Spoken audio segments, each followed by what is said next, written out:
दोस्तों, अगर आप ये चाहते हैं कि आप जब बोले तो लोग मंत्रमुग्ध होकर आपको सुनना चाहें, आप जहां जाएं छा जाएं, यानी भीड़ से अलग दिखना चाहते हैं, तो इस वीडियो टीचिंग को ध्यान से समझें।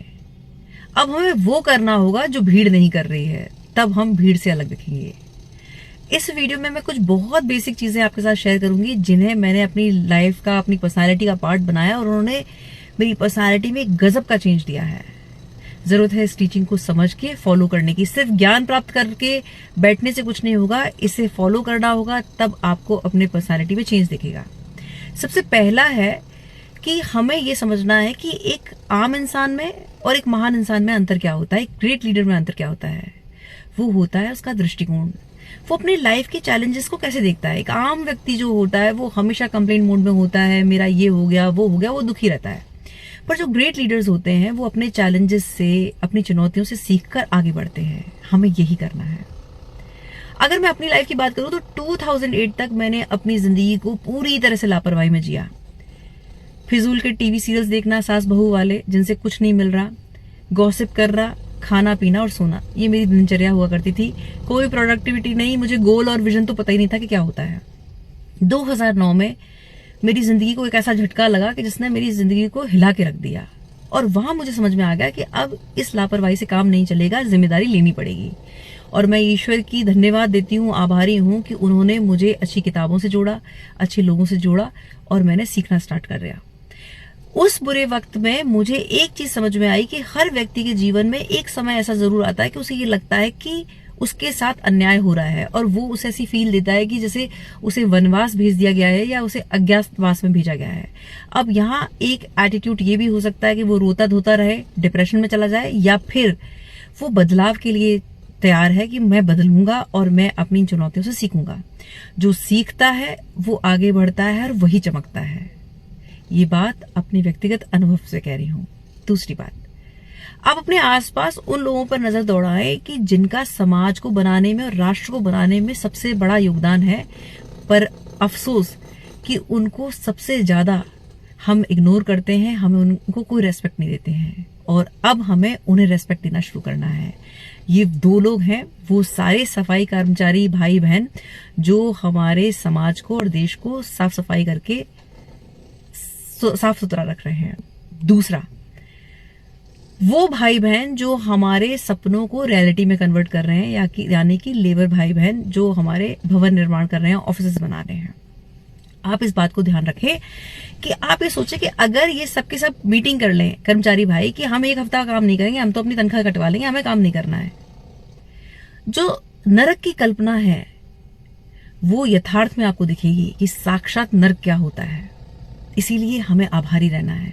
दोस्तों, पिछले 15 साल से मैं जब से ट्रैवल मैंने करना स्टार्ट किया है, तो अगर मैं एयरपोर्ट पे हूं और अगर मैंने वॉशरूम यूज किया है तो मैं कभी भी ग्रैटिट्यूड देना नहीं भूलती हूँ। मैं जो महिलाएं वहां पर क्लीनिंग कर रही हैं, मैं उन्हें हग करती हूँ, उन्हें एहसास दिलाती हूँ कि उनकी वजह से हमारा जीवन कितना वैल्यूएबल बना है। आज जो सफाई है, हमारा जो जीवन इतना साफ सुथरा है, वो उनके कॉन्ट्रीब्यूशन से है। उन्हें टिप देना नहीं भूलती हूँ, उन्हें गले लगाना नहीं भूलती हूँ।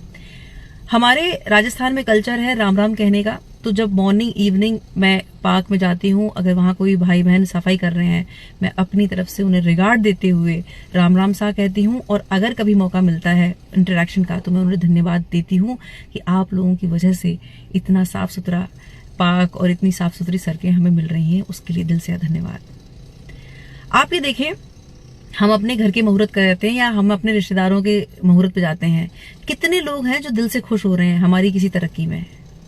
हम सबको गिफ्ट्स देते हैं, सबके मुंह बने होते हैं, वो कपड़े वो हैं जो घूमते रहते हैं और कोई उन्हें नहीं पहनता है। हम भी ऐसे दे रहे हैं और हमें ऐसे ही मिल रहे हैं।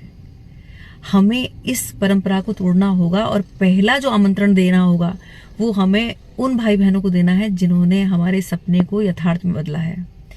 इनके लिए एक छोटी सी ट्रीट रख दें। अपना जो आप खर्च कर रहे हैं उसका 1/3 भी, 1/4 भी अगर आप इनके बच्चों पे और इन पे खर्च करते हैं, ये आपको भर भर के ब्लेसिंग्स देंगे।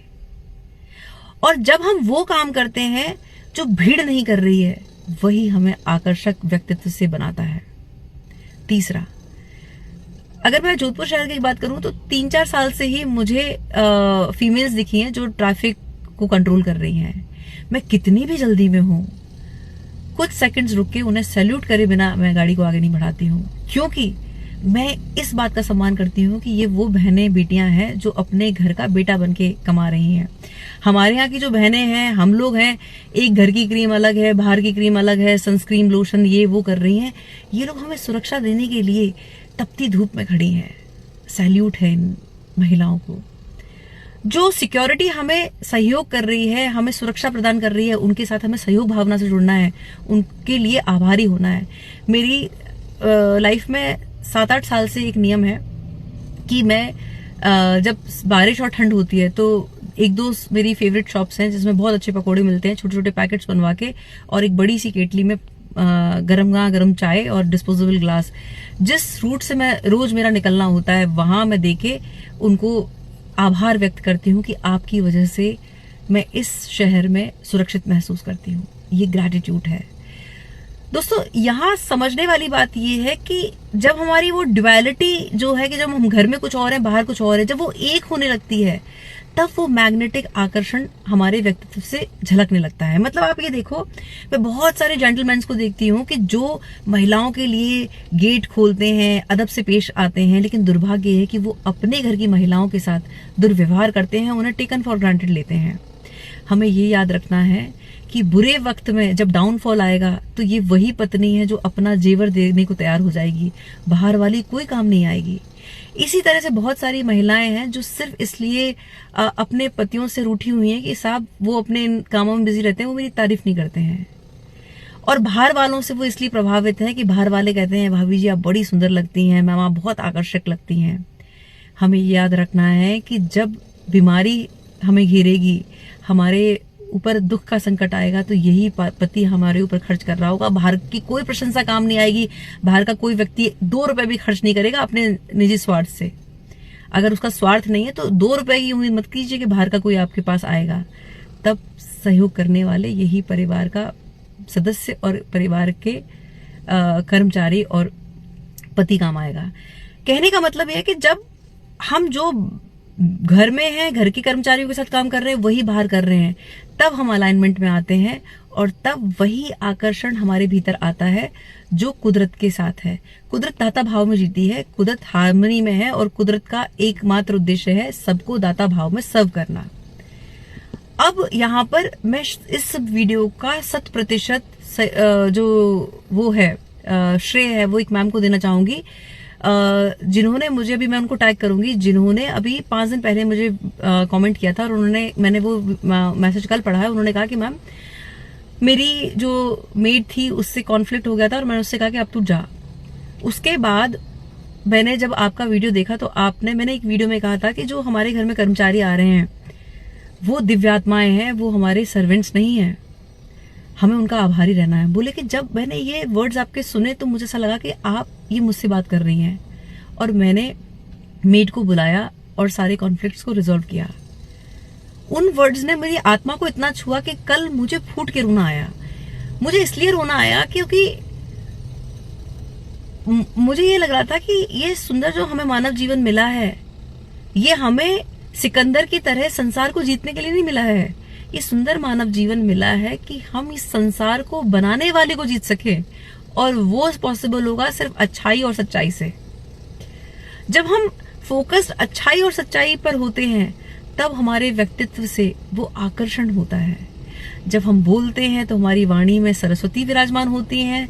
जब हम भीड़ में खड़े होते हैं तो लोग पूछते हैं कि यार वो कौन था, वो कौन थी। हमें इस बात को समझना है। मानव जीवन दोस्तों बहुत छोटा है, कब बुलावा आ जाए नहीं पता। हमारी पैसा प्रॉपर्टी सब यहीं रह जाएगा। हमारे जीते जी और जाने के बाद जो याद रखा जाएगा वो ये रखा जाएगा कि उस व्यक्ति ने हमें कैसा महसूस कराया। यहाँ इस बात को समझना है कि जब ये ड्यूअल पर्सनालिटी खत्म होती है और एक चेहरा आता है, तो ये समझ लें कि हमारी पर्सनल रियलिटी ही पर्सनालिटी बनाती है।